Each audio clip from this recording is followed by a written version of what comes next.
الحمد للہ رب العالمین والصلاة والسلام علی سید الانبیاء والمرسلین اما بعد۔ لا الہ الا اللہ کی شروط، پارٹ نمبر 3، لیکچر نمبر 58۔ سیدنا ابو قتادہ رضی اللہ تعالی عنہ بیان کرتے ہیں، نبی اکرم صلی اللہ علیہ وسلم نے فرمایا، لا الہ الا اللہ وان محمد رسول اللہ فظل بها لسانه واطمأن بها قلبه لم تطأه النار۔ 2387 امام بخاری اپنی تاریخ الکبیر کے اندر یہ بات لے کر آئے کہ رسول اللہ صلی اللہ علیہ وسلم نے فرمایا، جس شخص نے زبان کی روانی اور اطمینان قلب سے یہ کہا، 2 شرطیں۔ نمبر 1، زبان کی روانی۔ اس حدیث سے ایک بڑی خوبصورت بات ثابت ہوئی کہ جس شخص کے دل میں چور ہو تو وہ کلمہ توحید پڑھتے ہوئے جان بوجھ کر اس کے الفاظ کی ادائیگی میں چوری کرے گا، جیسے نمازی نماز میں چوری کرتا ہے، ایسے مشرک کلمہ توحید کا اقرار کرتے ہوئے اس میں چوری کرے گا، ادائیگی اس کی صحیح نہیں ہوگی۔ ایسے ہی جس کے دل میں رسول اللہ صلی اللہ علیہ وسلم کی ختم نبوت پر ایمان نہیں، اس کی زبان سے خاتم النبیین صلی اللہ علیہ وسلم کا لفظ ادا نہیں ہوگا۔ اس حدیث سے یہ بات تو ثابت ہو گئی کہ حلف لیتے ہوئے اگر کوئی شخص زبان کی روانی سے خاتم النبیین کا لفظ ادا نہیں کر سکتا تو اس کا ایمان اللہ کے پیغمبر علیہ السلام کی ختم نبوت پر نہیں۔ جس شخص کی زبان کی روانی کلمہ توحید کا اقرار نہیں کرتی تو اس کے دل میں اللہ کی توحید پر ایمان اس طرح نہیں جس طرح رب چاہتا ہے۔ نمبر 2، زبان کی روانی لا الہ الا اللہ اور اطمینان قلب۔ اطمینان قلب نمبر 2، اطمینان قلب سے مراد کہ اسے یقین ہو، اطمینان قلب سے مراد اسے یقین ہو کہ اللہ کے سوا کوئی معبود نہیں۔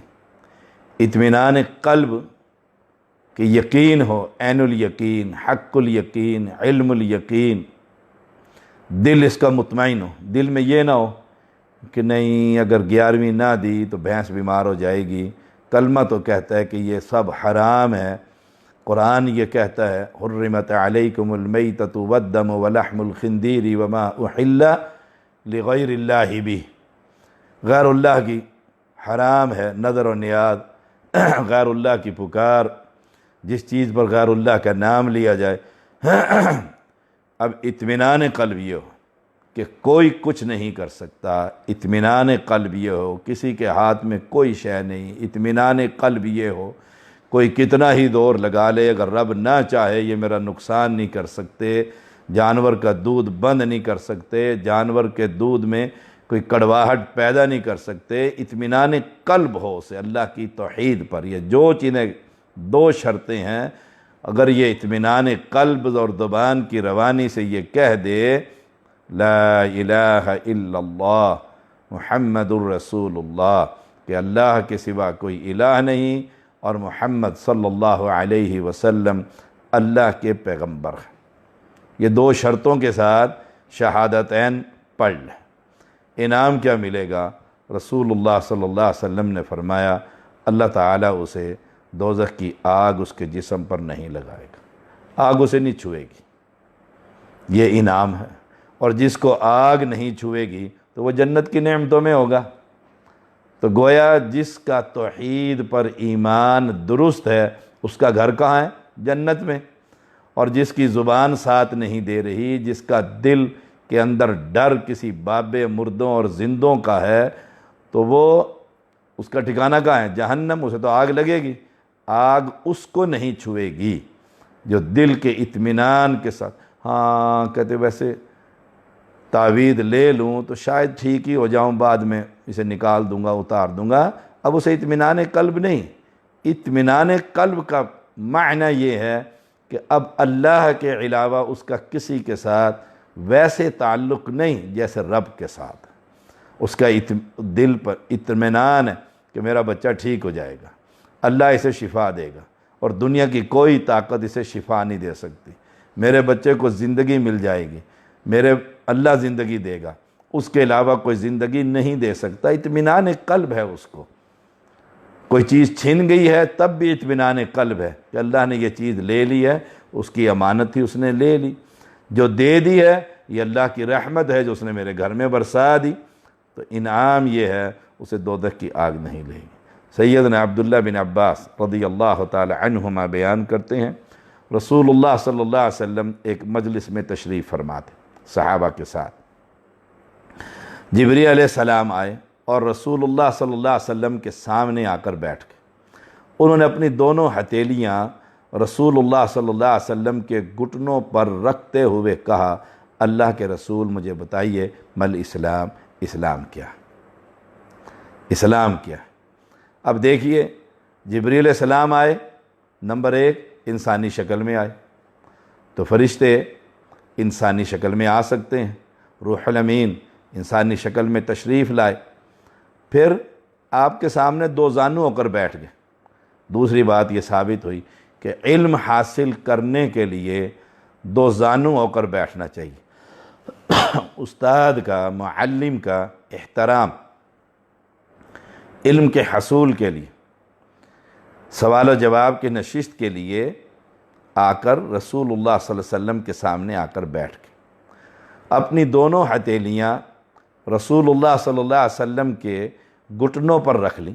جبریل امین نے اپنے دونوں ہتھیلیاں رسول اللہ صلی اللہ علیہ وسلم کی گھٹنوں پر رکھ لیں، پھر سوال کیا، یا رسول اللہ صلی اللہ علیہ وسلم، آپ کی ڈگری، آپ کا اعزاز جو اللہ تعالیٰ نے آپ کو دی ہے، آپ کا نام تو محمد ہے صلی اللہ علیہ وسلم، رسالت آپ پر اعزاز ہے، امام الانبیاء بنایا، تو آپ کو اس اعزاز سے یاد کیا، یا رسول اللہ صلی اللہ علیہ وسلم مجھے بتلائیے مل اسلام، اسلام کیا؟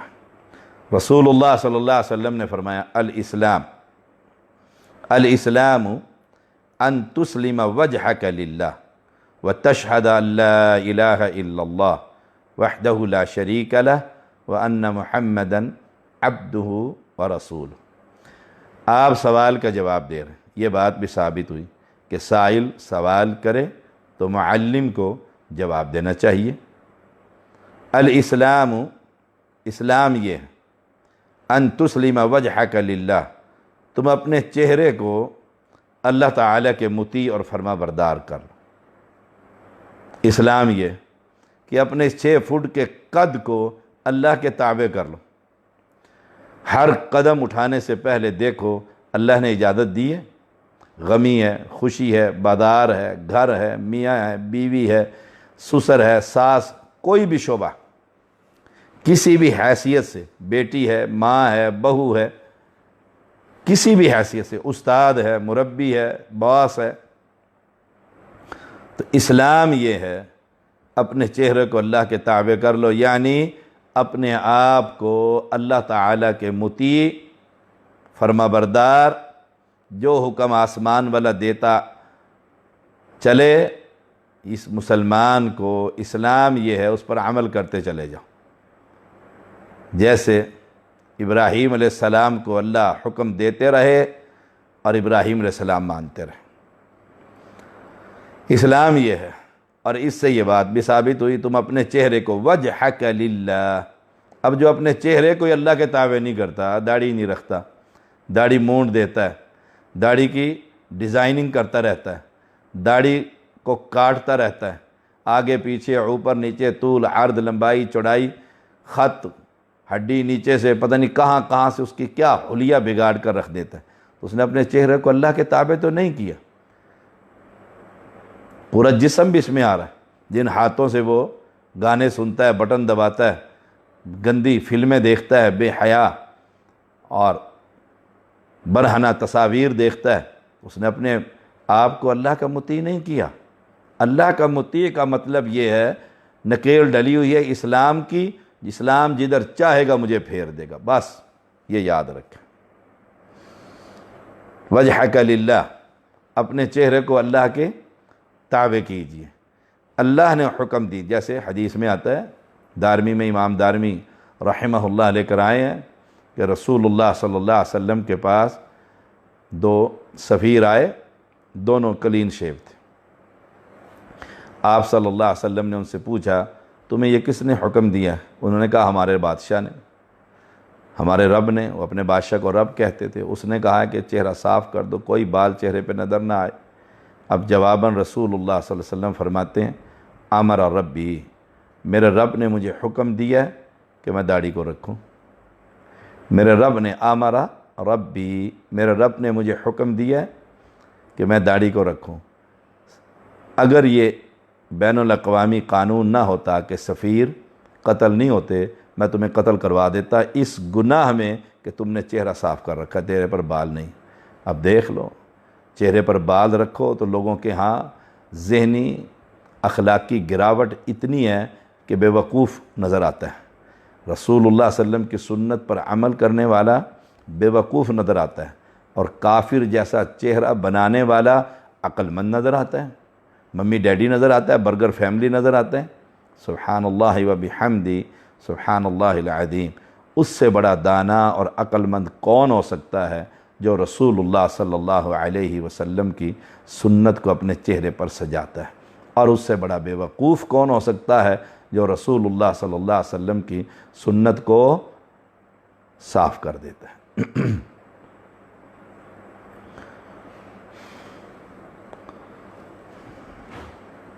الاسلام ان تسلم وجہک للہ، وجہک للہ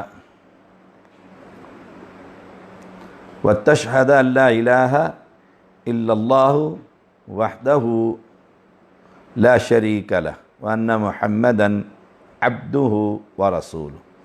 اپنے آپ کو مطیع کرنے کے بعد پھر گواہی دو کہ اللہ کے سوا کوئی الہ نہیں، کوئی مشکل کشا نہیں، کوئی اولاد دینے والا نہیں، کوئی بگڑیاں بنانے والا نہیں، کوئی کشتی کو کنارے پر لگانے والا نہیں۔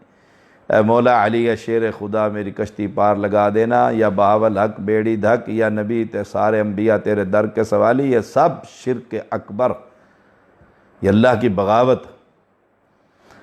لا شریک لہ وحدہ لا شریک لہ، وہ اکیلا، اس کا کوئی شریک نہیں، کوئی بزرگ، کوئی سید، کوئی پیر، کوئی نبی، کوئی ولی، کوئی علی، اسے کسی کی کوئی ضرورت نہیں۔ لا شریک لہ وان محمدا عبدہ ورسولہ، اور بے شک محمد صلی اللہ علیہ وسلم اس کے بندے اور اس کے رسول ہیں، اس کے بندے ہیں، نور نہیں، نور من نور اللہ نہیں، نوری مخلوق نہیں، اس کے بندے ہیں۔ یہ بات کلمہ پڑھنے والوں کو سمجھ نہیں آتی۔ دیکھ لو کیسے رسول اللہ صلی اللہ علیہ وسلم کی عبد ہونے کا انکار ہی کرتے رہتے ہیں۔ اب جبریل علیہ السلام نے کہا جب میں ان امور کو بجا لاؤں تو میں مسلمان ہو جاؤں گا، کلمہ توحید پڑھ کر میں مسلمان ہو جاؤں گا، اپنے آپ کو اللہ کا تابع اور فرما بردار بنا کر مسلمان ہو جاؤں گا۔ آپ صلی اللہ علیہ وسلم نے فرمایا اذا فعلت ذلک فقد اسلمت، جب تم یہ کام کر لو گے تو یقیناً تم مسلمان ہو جاؤ گے۔ اب ایک نقطہ اس میں سے اور بھی ثابت ہوتا ہے کہ جبریل علیہ السلام سردار فرشتہ ہے، روح الامین ہے، مقرب فرشتہ ہے، سارے فرشتوں کے سردار ہیں۔ وہ آتے اور آ کر صحابہ کی مجلس میں آ کر بتا دیتے کہ بھئی تم اپنا چہرہ اللہ کے تابع کر لو، کلمہ توحید پڑھ لو تو مسلمان ہو جاؤ گے۔ نہیں، جبریل امین آئے تو رسول اللہ صلی اللہ علیہ وسلم کے پاس۔ جبریل علیہ السلام کا عقیدہ کیا ہے کہ جب تک ان باتوں کا اقرار محمد الرسول اللہ صلی اللہ علیہ وسلم کی زبان اقدس نہیں کرتی، اعلان زبان اقدس نہیں کرتی، ان الفاظ کو رسول اللہ صلی اللہ علیہ وسلم کی زبان اطہر ادا نہیں کرتی، اس وقت یہ باتیں اسلام نہیں ہو سکتی، دین نہیں بن سکتی۔ میں روح الامین ضرور ہوں، سردار فرشتہ ہوں، وہی لے کر آتا ہوں، لیکن اسلام وہ ہوگا جو رسول اللہ صلی اللہ علیہ وسلم کی زبان اقدس سے نکلے ہوئے الفاظ ہوں گے۔ لیکن دیکھ لو، یہ لوگوں کو نظر نہیں آتا، نہ سمجھ آتی ہے، اپنے امام کے قول کو نبی کے قول پر کیسے ترجیح دیتے ہیں، پھر اسے اسلام بھی کہتے ہیں، پھر اسے اسلام بھی مانتے ہیں کہ یہ اسلام ہے، قرآن و حدیث کا نچوڑ ہے یہ فقہ حنفی، سبحان اللہ و بحمدی۔ کتنا یہ ظلم کرتے ہیں۔ کیا یہ سارا نچوڑ جو ہے رسول اللہ صلی اللہ علیہ وسلم کی زبان اقدس سے نکلا ہے؟ جبریل امین کے زبان سے نکلے ہوئے الفاظ وہ اسلام نہیں، جب تک رسول اللہ صلی اللہ علیہ وسلم اس کو اپنی زبان اقدس سے ادا نہ کریں تو تمہارے ائمہ حضرات کی لکھی ہوئی کتابیں وہ اسلام کیسے ہو سکتی ہیں؟ ذرا سوچئے گا تنہائی میں بیٹھ کر۔ یقیناً جب تم سوچو گے تو اس اسلام سے توبہ کرو گے جو بناوٹی اسلام ہے، بعد کا اسلام ہے، فرقہ واریت کا اسلام ہے، گھر میں بیٹھا ہوا مفتیوں نے لکھ کر اسلام کی تشریح کی ہے۔ اسلام اللہ کی کتاب اور محمد الرسول اللہ صلی اللہ علیہ وسلم کی زبان اطہر سے نکلے ہوئے الفاظ مبارکہ احادیث صحیحہ وہ اسلام ہے، باقی سب کچھ۔ وَمَن يَبْتَغِ غَيْرَ الْإِسْلَامِ دِينًا فَلَن يُقْبَلَ مِنْهُ، جو اسلام کے علاوہ اللہ تعالیٰ کوئی دین، کوئی شریعت، کوئی مسئلہ قبول ہی نہیں کر، فَلَن يُقْبَلَ مِنْهُ وَهُوَ فِي الْآخِرَةِ مِنَ الْخَاسِرِينَ، وہ آخرت میں خسارہ اٹھانے والے ہوں گے آخرت کے اندر، اور آخرت میں خسارہ اٹھایا تو دنیا میں دوبارہ بھیجا جائے گا کہ حنفی کے بجائے محمدی بن جاؤ۔ سبحان اللہ، اللہ سمجھ عطا فرمائے۔ سیدنا اس حدیث کو امام احمد لے کر آئے ہیں 2924۔ سیدنا ابو موسیٰ اشعری رضی اللہ تعالی عنہ بیان کرتے ہیں رسول اللہ صلی اللہ علیہ وسلم نے فرمایا، مثل ما بعثنی اللہ به من الهدى والعلم كمثل الغيث الكثير أصاب أرضا فكان منه نقية قبلت الماء فأنبتت الكلأ والعشب الكثيرة وكانت منها عجادب أمسكت الماء فنفع الله بها الناس فشربوا وسقوا وزرعوا وأصاب منها طائفة أخرى إنما هي قيعان لا تمسك ماء ولا تنبت كلأ فذلك مثل من فقه في دين الله ونفعه ما بعثني الله به فعلم وعلم ومثل من لم يرفع بذلك رأسا ولم يقبل هدى الله الذي أرسلت به أو كما قال علیہ السلام۔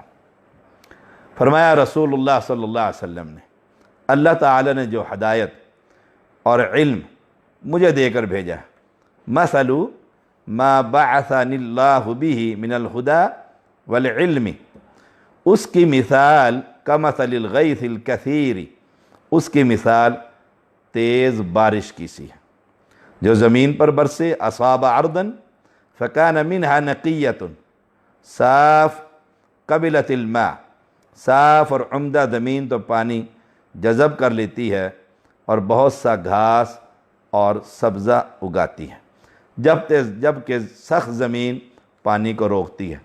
پھر اللہ تعالیٰ اس سے لوگوں کو فائدہ پہنچاتا ہے، لوگ خود بھی پیتے ہیں اور جانوروں کو بھی پلاتے ہیں، اور اس کے ذریعے سے کھیتی باڑی بھی کرتے ہیں۔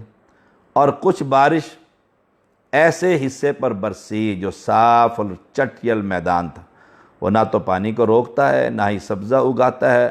یہی مثال اس شخص کی ہے جس نے اللہ کے دین میں سمجھ بوجھ حاصل کی، فقہ، اور جو تعلیمات دے کر اللہ تعالیٰ نے مجھے مبعوث کیا ان سے اسے فائدہ ہوا، اس نے خود سیکھا، دوسروں کو سکھایا۔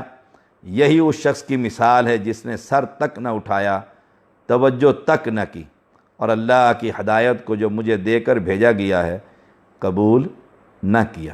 اب یہاں اس حدیث میں رسول اللہ صلی اللہ علیہ وسلم نے مثال دی ہے اپنے علم اور اپنے ہدایت کی بارش کے پانی سے، جو زمین پر برستی ہے اور زمین پانی کو جذب کر لیتی ہے، پھر اس سے سبزہ بھی ہوتا ہے، چارہ بھی اگتا ہے، اور جو سخت زمین ہے وہ پانی کو روکتی ہے، وہاں پانی جمع ہو جاتا ہے، لوگ پانی پیتے ہیں، جانور بھی پیتے ہیں، جسے ہم تالاب کہتے ہیں اپنی زبان میں، یہ آسمان سے، اور یہ چولستان کے علاقے میں بالخصوص وہاں پر پانی ہی میسر ایسے آتا ہے، یا جس علاقوں میں تھر کے علاقے ہیں جہاں پانی نہیں ہوتے وہاں بارش ہوتی ہے تو کھیتی باڑی ہوتی ہے، بارش نہ ہو تو کھیتی باڑی نہیں ہو سکتی۔ پھر اس پانی کو جو جمع ہوا ہوتا ہے اس سے پھر لوگ کھیتی باڑی بھی کرتے ہیں، یعنی فائدہ ہوتا ہے۔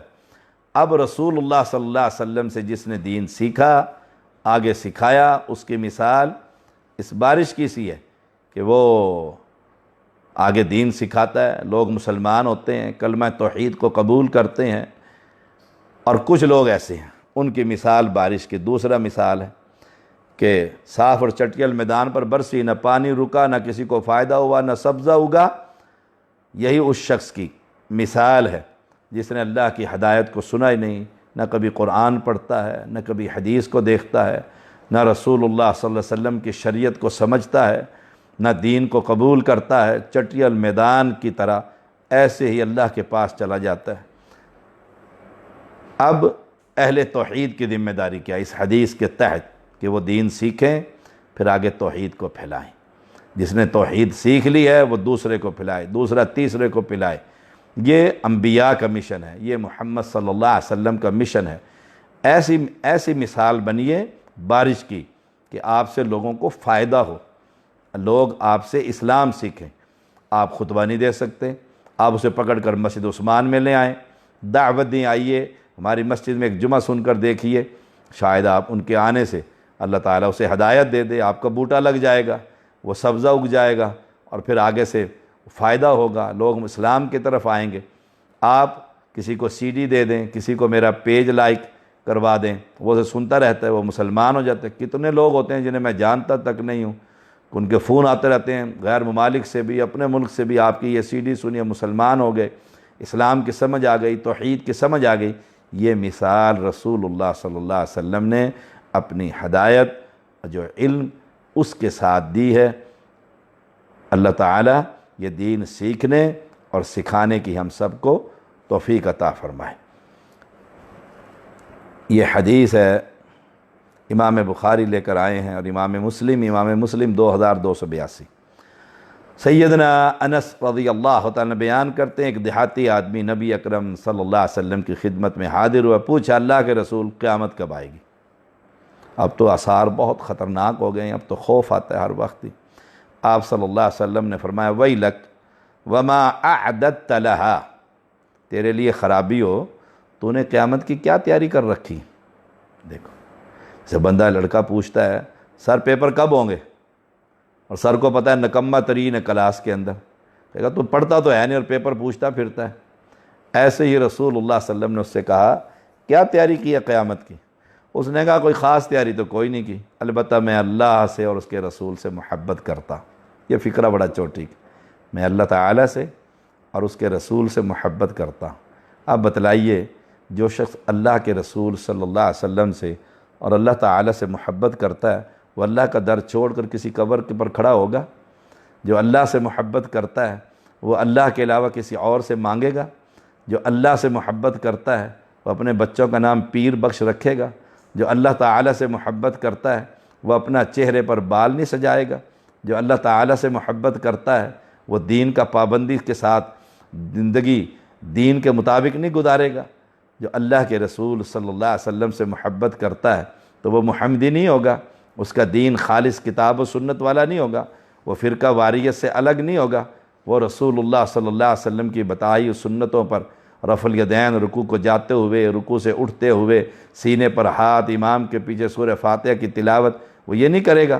جب وہ اللہ کے نبی سے محبت کرتا ہے وہ تو دیکھے گا اللہ کے نبی نے نماز کیسے پڑھی، رات کیسے گزاری، شادی کیسے کی، غمی پر کیا کیا ہے، دن میں کیا کیا، اجالا کے اندر کیا کیا ہے، تاریکی میں کیا کیا ہے، واش روم میں جاتے ہوئے کیسے، واش روم سے نکلتے ہوئے کون سی دعا، سوتے ہوئے ہاتھ کہاں رکھ۔ وہ تو رسول اللہ صلی اللہ علیہ وسلم سے محبت کرتا ہے۔ محبت انسان کو اطاعت پر مجبور کر دیتی ہے، اور جو محبت اطاعت پر مجبور نہ کرے وہ محبت ہی نہیں، وہ عشق اور دیوانگی ہے جو یہ اہل شرک کرتے ہیں۔ آپ صلی اللہ علیہ وسلم نے فرمایا انک مع من احببت، بے شک تو جس سے محبت کرتا ہے ان کے ساتھ ہی ہوگا قیامت کے دن۔ اب جب وہ اللہ اور رسول سے محبت کا اعلان کر رہا ہے، آپ صلی اللہ علیہ وسلم اسے اپنے ساتھ کھڑا کر رہے ہیں قیامت کے دن، تو نبی کے جھنڈے کے نیچے ہوگا، نبی کے پڑوس میں تیرا محل بنے گا۔ سبحان اللہ و بحمدی سبحان اللہ العظیم۔ اللہ تعالی ہم سب کو نصیب فرمائے۔ تو لا الہ الا اللہ کی شروط جو پارٹ 3 ہے، اس میں محض زبان سے اقرار کافی نہیں، بلکہ جبریل امین کو کیا کہا گیا؟ ان تسلم وجہک للہ، شرائط کے ساتھ اس کا اقرار کیا جائے۔ شرائط کیا؟ نمبر 1 زبان سے اقرار، زبان کی روانی کے ساتھ، فرسٹ کلاس کلمہ پڑھے۔ اس کے نمبر 2 اس کے معنی کا علم ہو کہ کلمہ پڑھنے کے بعد بابل حق یا بابل حق بیڑی دھک، اب یہ نہیں ہو سکتا، بابا شاہ جمال پتر دے دے رتا لال، اب یہ نہیں ہو سکتا۔ اس کے معنی کا علم ہو کہ کلمہ کیا چاہتا ہے۔ نمبر 3 پھر پختہ یقین ہو کہ سب کچھ کرنے والا اللہ کی ذات ہے۔ نمبر 4 اس کے معنی میں، الفاظ میں، اس کے حوالے سے کوئی دل میں شک و شبہ تک نہ ہو۔ نمبر 5 دل اسے سچا تسلیم کرے کہ اللہ کا دین بھی سچا، نبی اکرم صلی اللہ علیہ وسلم بھی سچے، اللہ کریم بھی سچا، اسلام بھی سچا، اور جو میں اقرار کر رہا ہوں اور جو رب نے وعدے کیے ہیں اس کے اندر وہ سب سچے ہیں۔ اور نمبر 6 پھر اطمینان قلب، کہ دنیا کے اندر کسی جگہ پر اطمینان نہیں، اطمینان ملا ہے تو اسلام کے اندر، شریعت کے اندر، نماز کے اندر، روزہ کے اندر، قربانیوں کے اندر دلی اطمینان ہے نیکیاں کرنے کے بعد۔ اور نمبر 7 اللہ اور اس کے رسول صلی اللہ علیہ وسلم سے محبت ہو۔ یہ 7 باتیں اپنے پلے باندھ لیں۔ اللہ مجھے اور آپ کو عمل کی توفیق دے۔ وآخر دعوانا ان الحمد للہ رب العالمین۔